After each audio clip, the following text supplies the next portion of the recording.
തീക്ക് എപ്പോഴെങ്കിലും അശുദ്ധിയുണ്ടാകുമോ? മരണം നടന്ന വീട്ടിലോ അല്ലെങ്കിൽ സ്ത്രീകൾ ആർത്തവ സമയത്തോ വിളക്ക് കൊളുത്തി പ്രാർത്ഥിച്ചാൽ ദൈവം കോപിക്കുമോ? ശാപമുണ്ടാകുമോ? തലമുറകളായി നമ്മൾ വിശ്വസിച്ചു വരുന്ന പല കാര്യങ്ങളും വെറും അന്ധവിശ്വാസങ്ങളാണെങ്കിലോ? ഇന്ന് നാം ചർച്ച ചെയ്യാൻ പോകുന്നത് നിങ്ങളെ ഇരുത്തി ചിന്തിപ്പിക്കുന്ന ചില ഞെട്ടിക്കുന്ന സത്യങ്ങളാണ്. പ്രത്യേകിച്ച് അമാനുഷിക ശക്തികളുണ്ടെന്ന് വിശ്വസിക്കപ്പെടുന്ന വിഷ്ണുമായ ഉപാസനയെക്കുറിച്ചും. എന്തുകൊണ്ടാണ് ഹനുമാൻ സേവകരേക്കാൾ ഭയാനകമായ തിരിച്ചടികൾ വിഷ്ണുമായ ഉപാസകർക്ക് കിട്ടുന്നത് എന്നതിനെക്കുറിച്ചും. വീഡിയോ മുഴുവനായും കാണുക. കാരണം ഇതിൽ പറയുന്ന കാര്യങ്ങൾ ഒരുപക്ഷെ നിങ്ങളുടെ കാഴ്ചപ്പാടുകൾ തന്നെ മാറ്റിയേക്കാം. പലരും പറയാറുണ്ട്, പുലയുള്ളപ്പോൾ വിളക്ക് കത്തിക്കരുത്, ആർത്തവ സമയത്ത് നാമം ജപിക്കരുത് എന്നൊക്കെ. എന്നാൽ ഒന്ന് ചിന്തിച്ചു നോക്കൂ. അഗ്നി എന്ന് പറയുന്നത് സ്വയം ശുദ്ധീകരിക്കുന്ന ഒന്നാണ്. അതിനൊരിക്കലും അശുദ്ധിയുണ്ടാകില്ല. പിന്നെങ്ങനെയാണ് വിളക്ക് കത്തിക്കുന്നതിൽ തെറ്റുണ്ടാകുന്നത്? ശബരിമലയിലെ സ്ത്രീ പ്രവേശന വിലക്കിരിക്ക് പോലും അശുദ്ധിയുടെ പേരിലല്ല എന്നെത്ര പേർക്കറിയാം? പണ്ടുകാലത്ത് കൊടുങ്കാട്ടിലൂടെയുള്ള ദുർഘടമായ യാത്ര സ്ത്രീകൾക്ക് ശാരീരികമായി വലിയ ബുദ്ധിമുട്ടായതുകൊണ്ട് മാത്രമായിരുന്നു ആ നിയന്ത്രണം.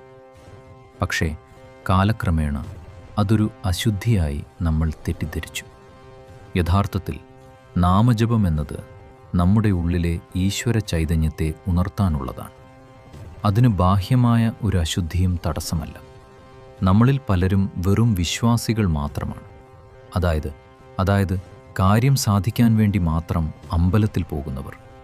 എന്നാൽ ഭക്തൻ അങ്ങനെയല്ല. ദൈവവും താനും ഒന്നാണെന്ന് വിശ്വസിക്കുന്നവനാണ് യഥാർത്ഥ ഭക്തൻ. ഇനി ഇതിനുമപ്പുറം ചിലരുണ്ട്. മന്ത്രങ്ങളിലൂടെ ഈശ്വര ചൈതന്യത്തെ തന്നിലേക്ക് ആവാഹിച്ചെടുക്കുന്നവരാണ് ഉപാസകന്മാർ. എന്നാൽ ആ ഉണർത്തിയെടുത്ത ശക്തിയെ ഒരു വിഗ്രഹത്തിലേക്ക് പകർത്തി രാപ്പകൽ വ്യത്യാസമില്ലാതെ പൂജിക്കുന്നവരോ? അവരാണ് സേവകർ. വിഷയത്തിലേക്ക്. വിഷ്ണുമായ അഥവാ ചാത്തൻ സേവ. തൃശ്ശൂരിലെ ആവണങ്ങാട്ട് കളരി പോലെയുള്ള പാരമ്പര്യമുള്ള ഇടങ്ങളിൽ നിന്നുമാണ് വിഷ്ണുമായ ഉപാസന വളർന്നത്. അത് വളരെ പവിത്രമായ ഒന്നായിരുന്നു.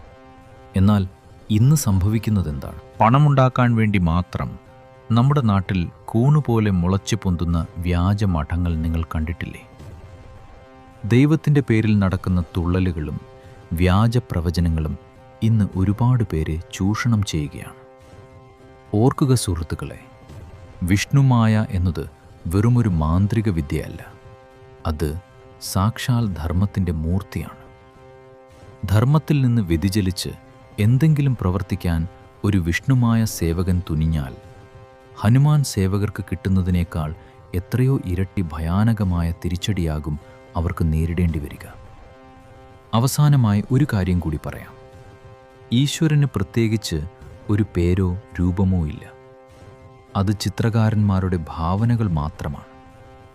വിഷ്ണുമായ, ചാത്തൻ, കുട്ടിച്ചാത്തൻ, മായക്കുട്ടി, നിങ്ങൾ എത്ര സ്നേഹത്തോടെ ഏതു പേരിൽ വിളിച്ചാലും ഏത് രൂപത്തിൽ മനസ്സിൽ സങ്കൽപ്പിച്ചാലും ദൈവം നിങ്ങളുടെ വിളി കേൾക്കും. കാരണം ദൈവത്തിന് വേണ്ടത് നിങ്ങളുടെ അർപ്പണബോധവും ഭക്തിയുമാണ്. അധാർമികമായി പ്രവർത്തിക്കുന്ന വ്യാജന്മാരുടെ ജീവിതം കുറച്ചു കാലത്തേക്ക് വലിയ നിലയിലാണെന്ന് തോന്നിയേക്കാം. പക്ഷേ അധികം വൈകാതെ ആ തിരിച്ചടി വരും. അത് അവരെ മാത്രമല്ല, അവരുടെ വരും തലമുറകളെ പോലും വേരോട് നശിപ്പിക്കും. അത്തരത്തിൽ തകർന്നുപോയ, ആത്മഹത്യയിൽ അഭയം പ്രാപിച്ച നിരവധി മഠങ്ങളുടെയും കുടുംബങ്ങളുടെയും വാർത്തകൾ നാം കേട്ടിട്ടുള്ളതാണ്. ഈ വിവരങ്ങൾ നിങ്ങൾക്ക് പുതിയ അറിവുകൾ നൽകിയെന്ന് വിശ്വസിക്കുന്നു.